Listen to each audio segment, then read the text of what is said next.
All right. A very eventful week this week. A lot of things going on. Where has the Lord led you? Where'd I go? Placing something on your heart.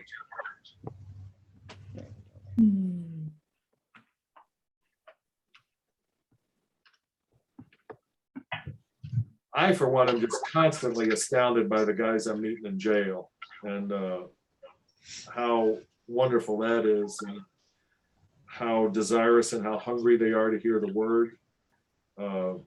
These are guys who realize they've messed up their lives, they've made a mistake, they hit bottom, and they realize that they do not want to live that life anymore. Now, that's not everybody, but that certainly is some of us. And so that's been a blessing to me this week. So, any blessings anybody else wants to share? That's actually a good idea. We could go around here and talk about blessings, and that'll give us a good place to start our conversation. So why don't we start out of state? Oops, you're up. Okay. Well, if I had to list them, it might take up the whole session, so I won't do that. But I will say that every day I thank God for this time of my life and the fact that I am still reasonably intelligent. That's debatable sometimes, but that my health is as good as it is, and that I'm able to live a comfortable life, and that I'm seeking His word more vigorously than I have in the past. Why is that, do you think, that you feel like you're seeking Him more vigorously than before? Well, because I think before I was more wrapped up in my earthly existence and success and acquisitions and so forth. And now that I don't have to worry about that, thank God, you can spend your energy thinking along the lines that are more important. Do you think that holds for most people? That they have to have certain basic level of need met before they can focus on the spiritual? Well, is it Maslow's theory of? Oh, I was just thinking about that. Okay. Maslow's hierarchy of needs. Yeah, that's it. Because if you have to struggle to eat, you really can't think about much beyond that. And when you get those needs met, then you can blossom into more important things, but less essential things for survival. Yeah, I'll try to put it up here. See if I can get this on here. And while I'm doing that, turn to Matthew 6. Let's see if I can get this. Oh, okay. Never mind. See if I can get this thing. Hold on.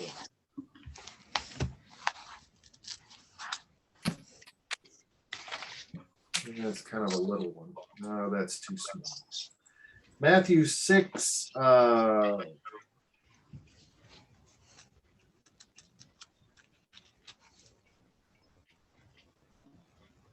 No. Actually, yeah, Matthew 6, starting at verse 28 to the end of the chapter. If somebody wants to read that.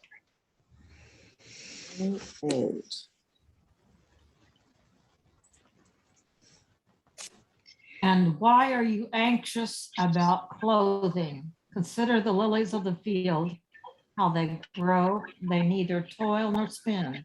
Yet I tell you, even Solomon in all his glory was not arrayed like one of these. But if God so clothes the grass of the field, which today is alive and tomorrow is thrown into the oven, will He not much more clothe you, O man of little faith? Therefore, do not be anxious, saying, what shall we eat, or what shall we drink, or what shall we wear? For the Gentiles seek all these things, and your heavenly Father knows that you need them all.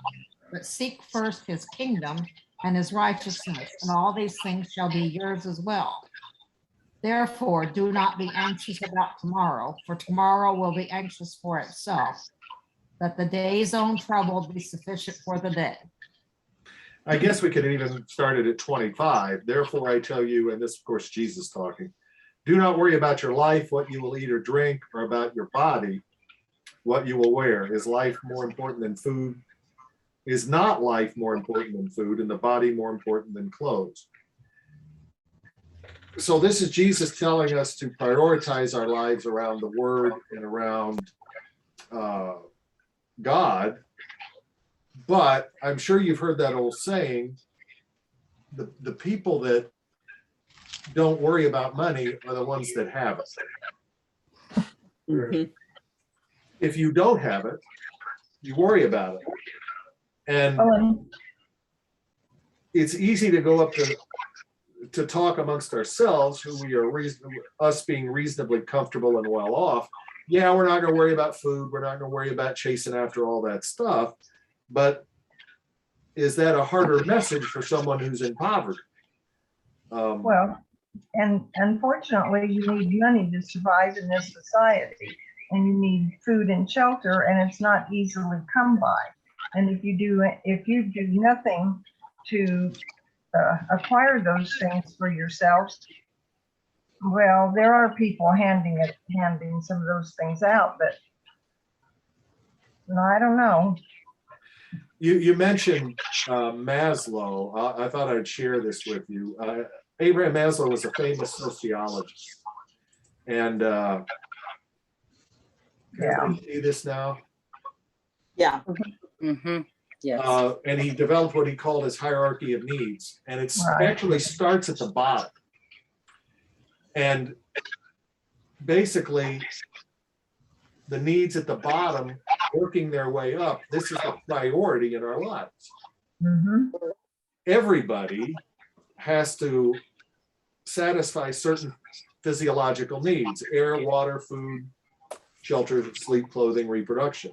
If you don't have that, or if you need that, that's all you're focused on. Exactly. And you can't move to the next level until you can acquire and meet the needs of the level before it. So once you meet your physiological needs, you can worry about needs like personal security, employment, resources, health, property. Then you go to the next one: love and belonging, friendship, intimacy, family, sense of connection. And at the very top, which would be the very last thing type of need, would be where we might put religion and spirituality in the self-actualization, a desire to become the most that one can be. So the point is, very few people are going to worry about the things at the top until and unless they can meet the needs at the bottom. Right. So that goes back to the point we were just talking about. Is it a more difficult situation then to think about what Jesus is saying to people who are in poverty and desperate need? Is that a harder message to give to them? Mm-hmm. I think for some, but I think some people can transcend that, and no matter what category they are in, they can still seek God wholeheartedly. Mm-hmm. We have to remember too, during Jesus' time, there weren't a whole lot of really rich people around. Most people were struggling to fulfill basic needs. And if you've been watching The Chosen with us here in the church, you kind of get a good picture of what society looked like at the time. I remember I've been visiting the Salvation Army until I wasn't feeling well. I was going there every week for a Bible study, but their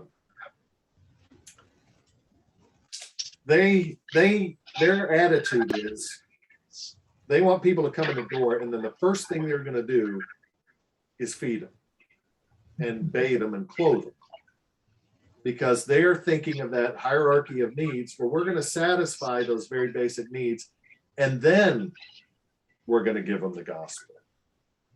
So what do you think about that kind of approach? I don't think you're going to get much attention on their spiritual needs until you meet at least the basic physical needs. Yeah, I think that's kind of the attitude we're talking about. And it's kind of cruel to say, God will take care of you. Go in peace or something like that. I mean, that's right from the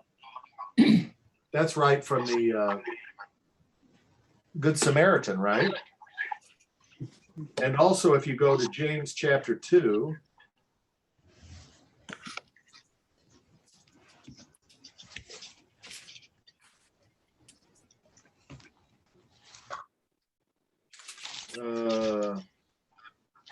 start at verse 14.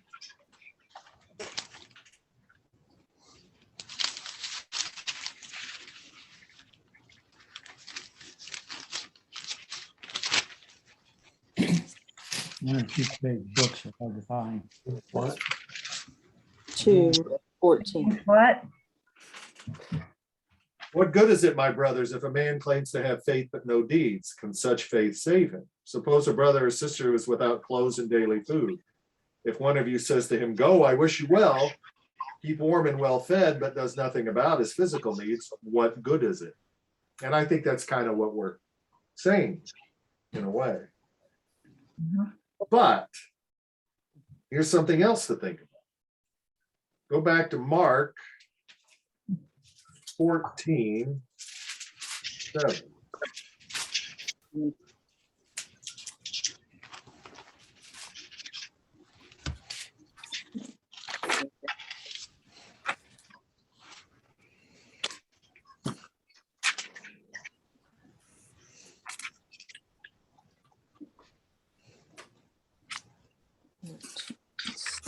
And this is an interesting statement by Jesus that can be read a lot of different ways. Seen what? Mark 7. 14:7. You want some help? Because the disciples were criticizing Mary wasting the perfume. Mhm. And what does Jesus say? The poor you will always have with you. Is Jesus being indifferent or callous? No. He's just recognizing a fact that in a sinful world, we're always going to have poor people.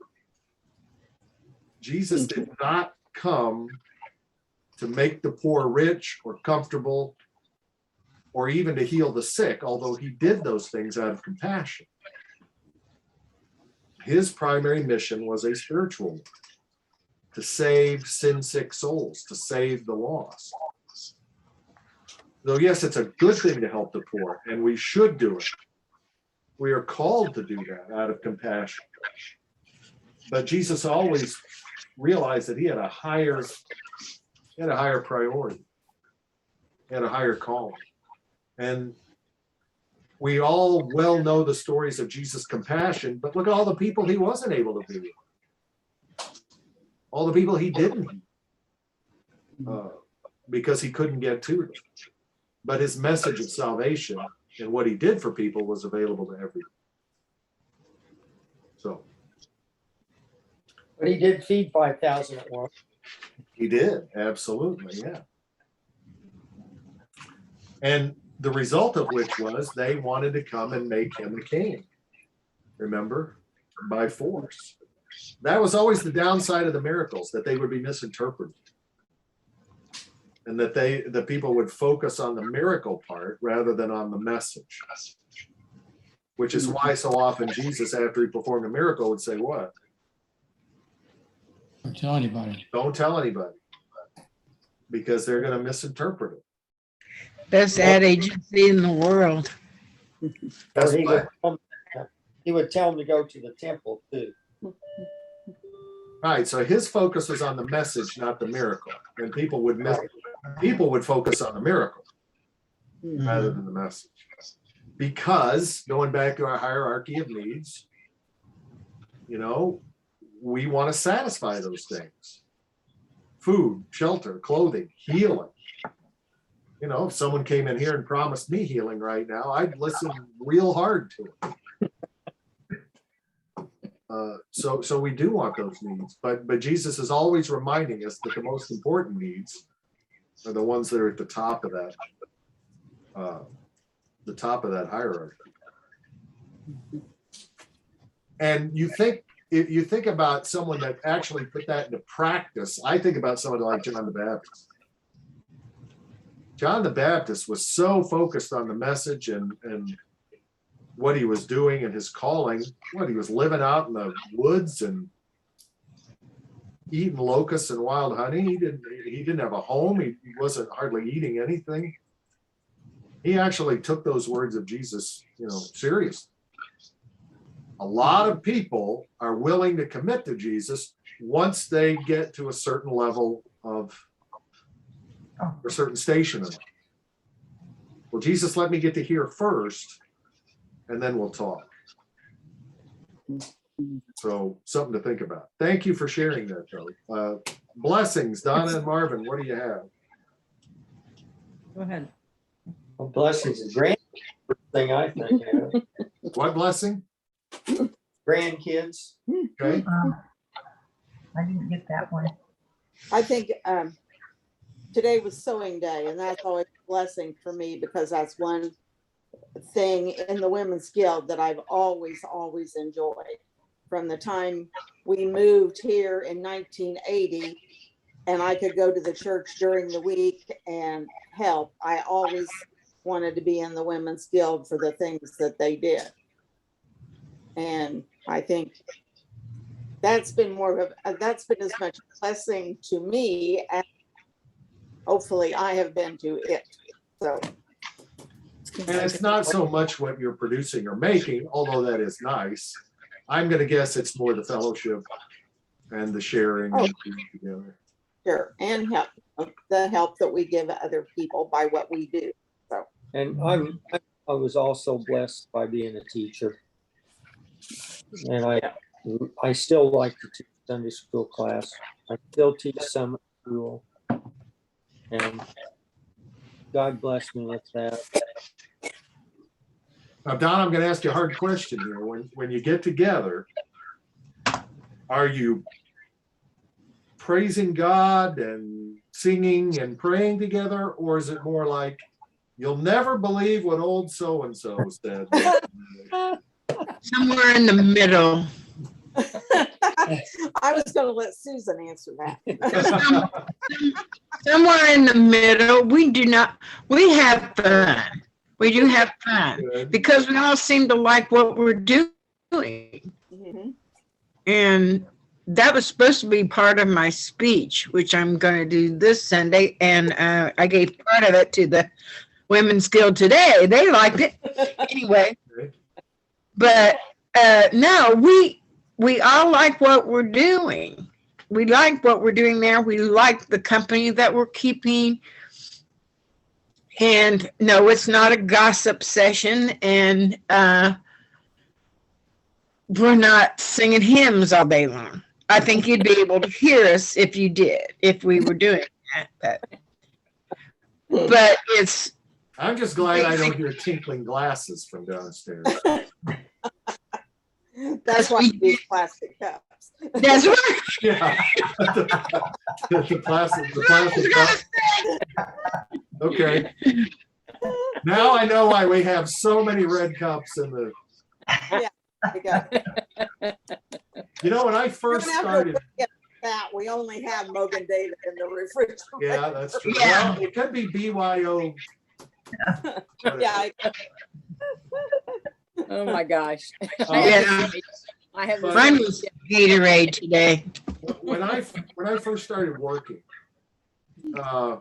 and working unusual hours, it was like 1:30 to 10:30. And you'd finish and you'd worked a hard day, and then somebody would say, well, let's go out. Well, you're young. So you go hang out at a restaurant or whatever, and a bunch of people from the station would be there. And what are they going to talk about? Do you imagine? We're going to talk about work. Work. And can you believe what so-and-so did? And I can't believe so-and-so. And I finally got to the point where I realized this is not right. I couldn't identify it at first, but it took me a while to understand. Oh, it's just got people getting together and criticizing and backbiting and gossiping. I know that's not going on downstairs, but there is that danger, when, We talk about you a lot. I was going to say, I hope there's no coup being planned. No, No I fool. told them what you told me about Harold, and we talked about you and how we hope that you would not keep pushing yourself to do things that you think are absolutely necessary when what's going on with you is too important to keep pushing yourself. Well, your body has a way of telling you when to slow down. So I've stopped drinking during the middle of the day. I found that's helped.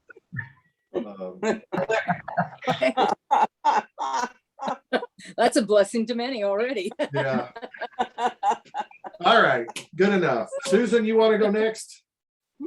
I'm just going around my screen. I don't know what your screen looks like.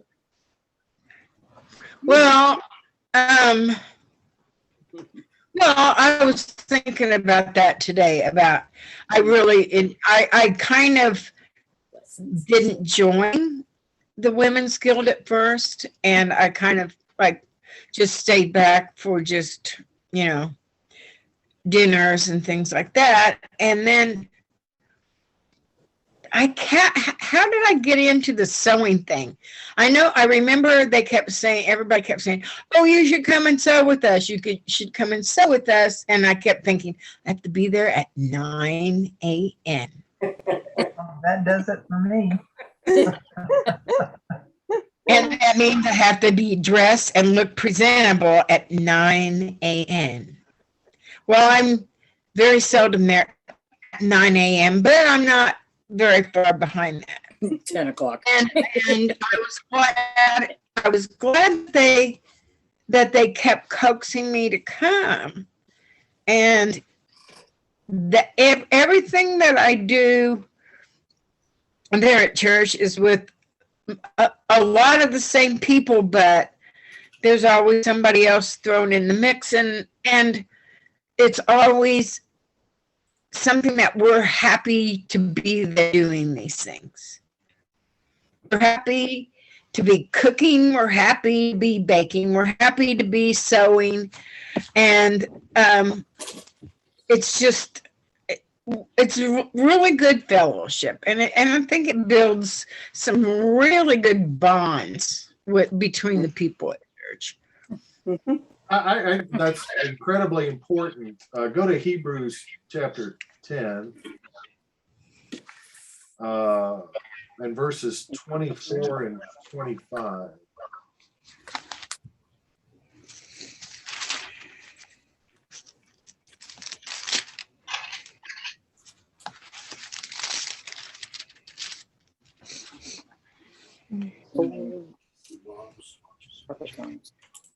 And let us consider how we may spur one another on toward love and good deeds.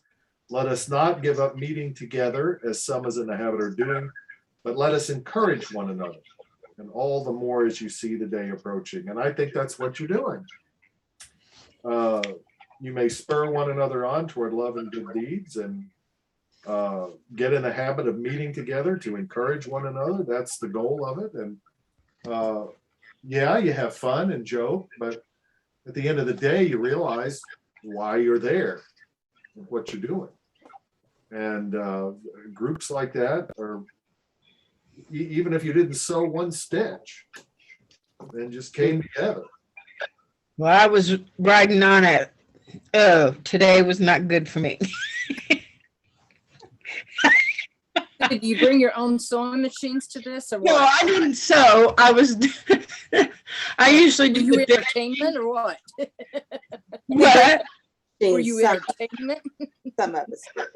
Okay, I didn't know It how was, that. it was those blankets that you tie the ends, that you tie around the thing, and I kept messing up, and I finished one all the way through. But there was something that I thought of when you were talking. I can't remember what it was now. I'll think of it tomorrow Was probably. there anybody new there today or anybody? No, but Linda Zinser and Sherry Payton have been coming, and Good. they're really very, very good. hmm They are. And then Gail started coming once she retired. And Oh yeah, Gail's coming now too. Yeah, Did she ever move or is she still down in North Vernon? she's she's still still down. down there. Okay, because she said once she retired, they were gonna try to get up here closer, so maybe that's a work in progress. All right, Deborah. First thing I could think of is just thankful for the time that, since I'm not working right now and I'm not really pushing it too much, just the time that I have with Steve. Both of you, when two people are sick like that we were, you have a chance to look back and evaluate a lot of things as to what is important, what's not so important. And you just reevaluate your health, you evaluate your time together. It becomes more meaningful, I will say that. And on another thing, I have just felt really blessed doing this Laundry Love. I was actually talking to my niece who lives in Shelbyville, and she started a job at Shares, and she's actually, I can't think of what her title is, but she's working with people, and it's not a social worker per se, but she mentioned Laundry Love and trying to bring to the different ones as to different areas and things that they would have that they could utilize. And so I said, well, let me connect with you and get you information. And that, because a lot of times the different ones that go there to at Shares, they live on their own still, but they need resources such as Laundry Love and are not familiar with it. So I'm going to be getting with her later on and getting her some information. And I think that's a good outreach for us.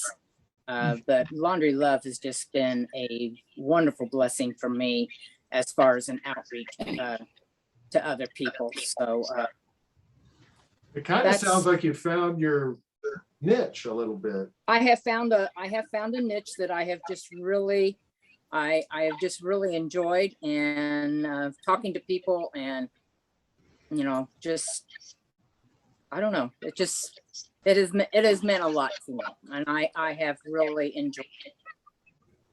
And it's just my way of sharing, with them that, that God loves them, and that's what I take it. It's a Christian outreach, and I want them to come to know God as I do, and to know He's there for them. It's also interesting you mentioned how the togetherness has brought you and your husband closer. That's a wonderful blessing, because there's a lot of people that when they get in those situations, it actually puts more of a strain on things. It could be a strain, depends on how you want to look at it. And I've heard of several marriage. Yeah. I've heard of several couples who said, yeah, man, everything was going great until so-and-so retired. And then he was home all the time. Oh, I have enjoyed I'm working on a project. I've got scanning recipes from my mom's and both of my grandmothers. So I am working on recipes and putting things together. And I've got several projects that I'm actually working on. We've been working on some things in the house, but being here with Steve and I don't have the stress, some of the other stuff that's going on. That's just, I just, you know, and I, with my cousin's wife seeing that, it's like, you know what? Mm-mm. Just see, Yeah. you have that ability to suddenly look at things saying, and she is thankful, and she's got 2 sons, and be able to having to sit down with them and to tell them that these are her options, and trying to make a life decision with her sons and her husband. I suddenly feel like, you know what? I feel very, very blessed, fortunate, and Steve and I we have each other, and I feel blessed that I'm married to that my soulmate is a Christian too, because there are so many people that unequal yokes, and it's hard to go through life when the yoke is unequal. I've never understood how that works. How you could be married. It doesn't work. I see it in my own family, Yeah. where one enters into it with it is, and then the other's not. And Do not yoke yourself to an unbeliever. That's what the Bible Yep. tells us. Yep. So But I don't see how people do it, quite honestly. All right, Donna Durbin, what's going on? God and my family. You've been blessed this week? Just Through being them? here, yeah. Still here. you look good, Donna. Thank you. I miss feel you. good. We miss you. Thank you. I know that had to be a difficult decision regarding Harold. Yes. And but of all the people I know, he's the one that was going to be able to handle it. And he's the one that's going to be able to adjust. A lot of people can't do it. But I know he will. So not sure I've ever met a more even-tempered, generous person. And he even told me, he said, you know, I just, my rule of life is just be nice to people. And I thought, you know what? That's a good rule of life to have. Yeah, sure is. I know he's done that. So Yes. He's just a good man. Good, just Yes. a wonderful man. we'll be praying for him and for the family. And I know he'll make it work. And Yeah, I think so. I saw his cookie stash today. He likes his offered me some chocolate chips. cookies. I said, no, I can't eat cookies. He wanted me to eat his lunch. No, I don't think I want to do that. He just said, I'm not very hungry. What do you have for lunch? A really tough pork chop Oh, and mashed potatoes and corn and bread and some kind of jello dessert. But he No. didn't eat hardly any of it. He just, Oh, but it I'm was, sure he ate his cookies. I did not eat his cookies. I would not go into a house and eat a man's cookies. Well, Well, it that's sounds like probably what he he's ate. something to get by on cookies. Oh my gosh. It was kind of funny though, because one of the first things I asked him was, I said, how's the food? And he says, oh, it's good. It's good. And then when they brought him the food, he's like, you know, I had a meal the other night that wasn't that good, and this is really tough. So what you're saying is the food really isn't that good. Uh-oh. Oh. Well, no, I'm not sure I'd say that. He just finds it hard to be critical. yeah, he'll find the good side of anything. Yeah. Oh, yeah. Yes. He's a person that would take his shirt off and give it to you. Oh, sure, but Yes. Yeah. Yeah. yeah, You want me to Be eat it? He's always be been that sure it way. was pressed neatly first. yeah, I mean, that's the kind of person he is. He was just be really nice, you know? Yes. Well, I feel bad because I had to throw out the last of my Harold Durbin honey Nursing home. this week. Uh-oh. I went into the cabinet. I thought that sounds good. It would be okay for my stomach, and it had emulsified and Crystallized? emulsified. It really wasn't honey anymore. It was some kind of sludge. And oh, so I Put it thought, in a pan of warm water. yeah. yeah. Can of warm water, it'll come back Yeah. to life. And the sugar. Yeah. Now you tell me that. Yeah. I thought it was no good anymore. Oh, Oh, yeah. it's still good. I think Well, honey- if you want it, it's out in the dumpster somewhere. So you can go get it. I'm not diving in. All right. I'm not gonna touch All the right, glass. Linda and Gary. Well, I was sitting here, not necessarily today, but our recent trip to New England, I felt we were just so blessed to be able to see some of the beautiful things that we saw. And I just felt like, it felt like a really blessed person to be able to see those things. Mhm. I love fall foliage, and I'm kind of sad I missed a bunch of it, but the leaves just now are turning. Yeah. And Yeah. I was trying to tell Darlene, Yeah, "We can go around the county." And she said, "No, it'll be too crowded. This is the worst weekend to go." So Marjorie suggested about to Moscow go, instead. She said, "Go down there. The leaves are good down there." Couldn't take a look at them. You could Yeah. walk the town in an hour. You Not much suggested else to that? do there. So I know you enjoyed that trip, and there is something about appreciating the beauty of nature and being able to see God's handiwork. Go to Psalm 19:1 here real quick. Which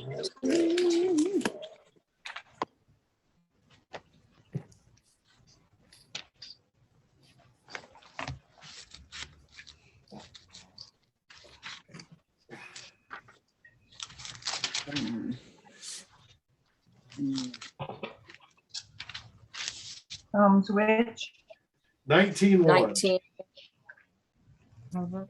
19:1. The heavens declare the glory of God. The skies proclaim the work of his hands. And it goes on to talk about, kind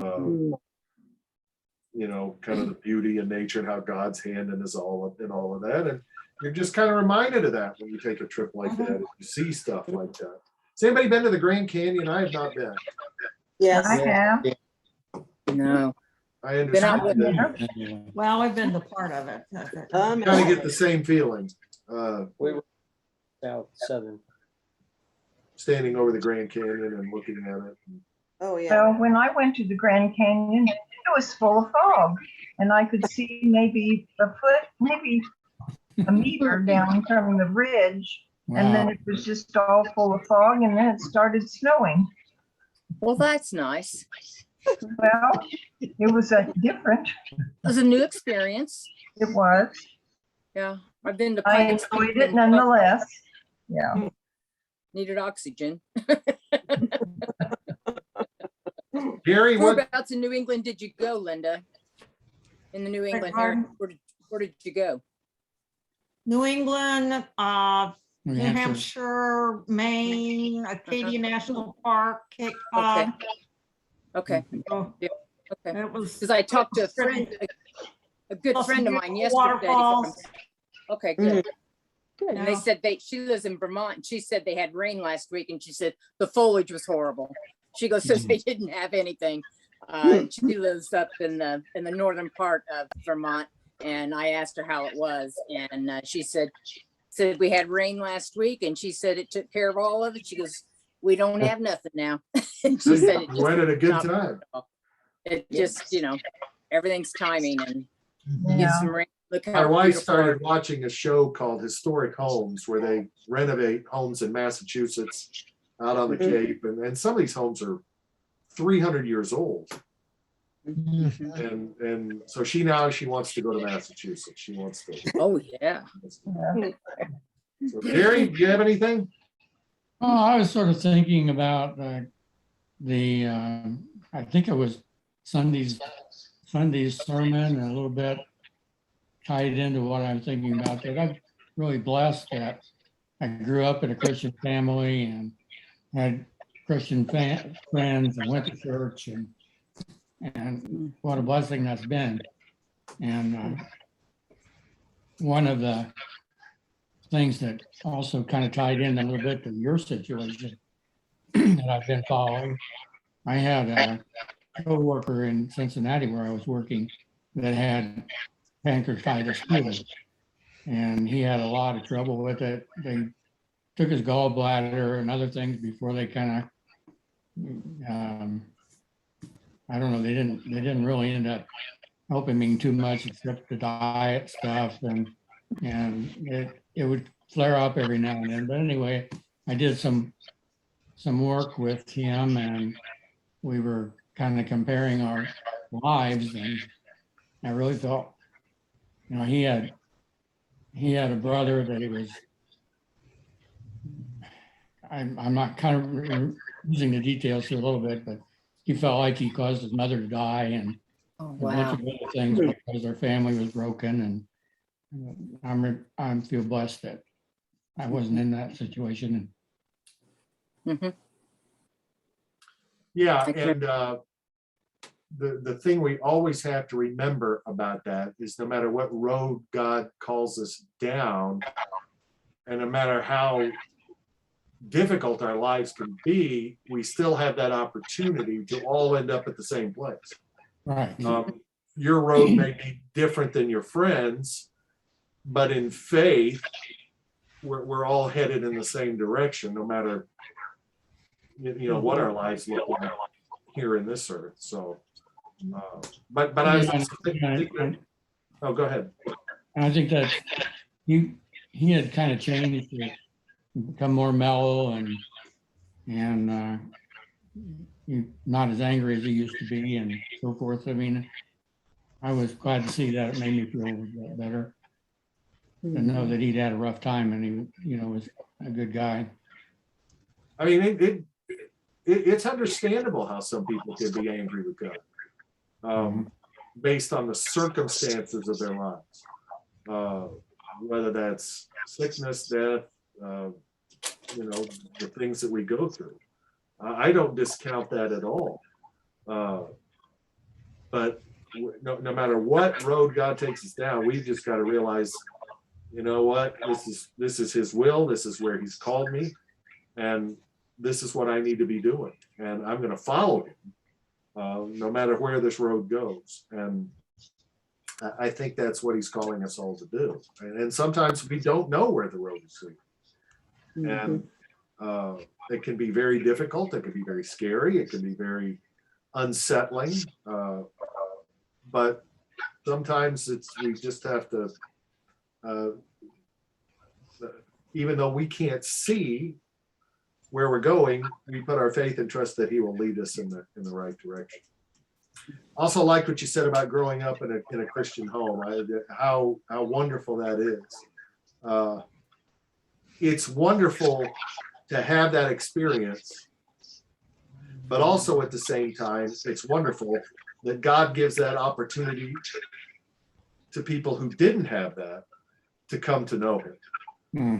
So whether you grew up in a Christian home and it's always been a part of your life, or whether you walked away and hit rock bottom, that's why it's so important for us to tell people and to share the gospel and to remind people, look, your road's different than mine and your background's different than mine, but God is reminding you through me that he still loves you, and he's calling to you, and he wants to be in a relationship with you. And but that is such a wonderful blessing to grow up in a home like that.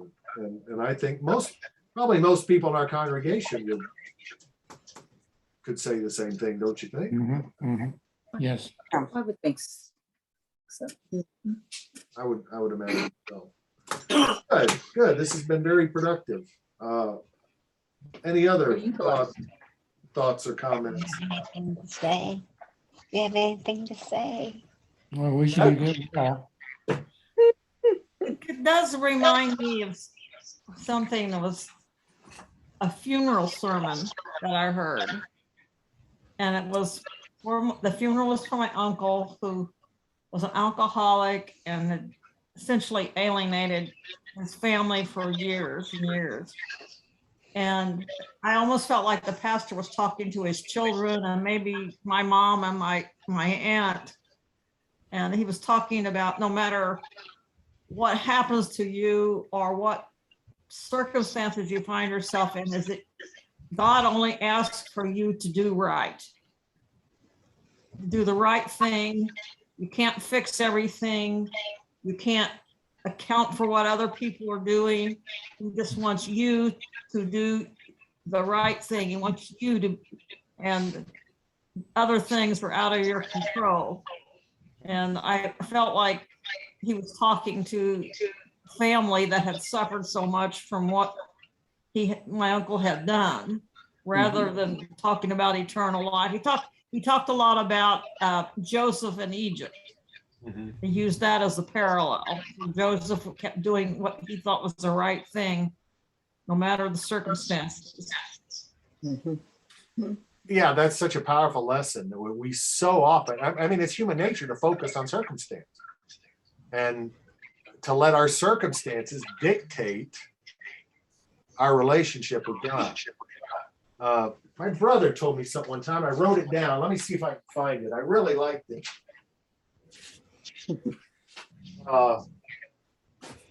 And we can even talk more about this. We can even talk more about this next week if you want to. He says we should interpret our experience through God rather than interpreting God through our experience. Write that down, because we might come back to that next week. I give us something good to think about. Okay, repeat it. You interpret your experiences through God rather than interpreting God through your experience. Interpret your experiences through God rather than interpreting God. Maybe not everybody has that opportunity though,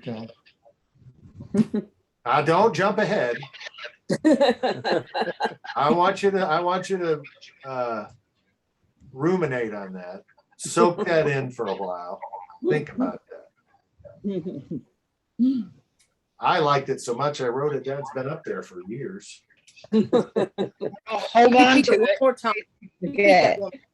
Interpret your experience through God or experiences rather than interpreting God through your experience. Okay. Interpret your experience through God rather than interpret God through your experience. Yep. Okay. All right. Good place to stop. Mm-hmm. So think about that. And maybe that'll be a place to pick up next week. Anything else? Casey, did you want to say goodbye? She's been really good. She's been listening to you again. So Tell her I got her eardrops with me. Doesn't scare her. You're not even here. She learned all my tricks. I can't even get her. I can't get her. All right. Well, let me pray for us before we go. Okay. Heavenly Father, we thank you for this time together. And as we consider our lives, we do thank you for all the blessings in them. And you have blessed us exceedingly, abundantly, more than we could ask or imagine. And we thank you, especially since we don't deserve any of it. Your greatest blessing, of course, is Jesus and the grace and mercy we find in him, which we do not deserve either.